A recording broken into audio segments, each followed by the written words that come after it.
equals does your device need fixing? We offer a free diagnosis. We pick up and deliver right to your door, no calls or travel needed. We send you a quote before repairing, and only go ahead if you approve it. Easy, transparent, and professional. Link in description.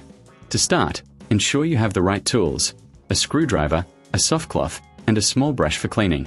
First, unplug the Dyson HS05.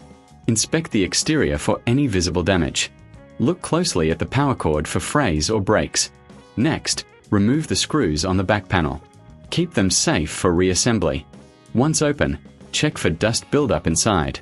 Use the soft cloth and brush to clean the internal components gently. This can improve performance. Now, visually inspect the internal wiring and connections. Look for any loose or burnt parts. If you find issues, remember, you can get a professional diagnosis without obligation.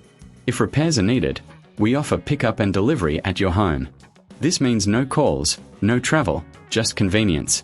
Before any repair, we provide a quote so you know the costs upfront.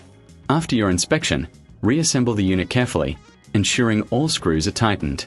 Finally, plug it back in and test it. If it still doesn't work, consider reaching out for professional help. Does your device need fixing? We offer a free diagnosis. We pick up and deliver right to your door, no calls or travel needed. We send you a quote before repairing, and only go ahead if you approve it. Easy, transparent, and professional. Link in description.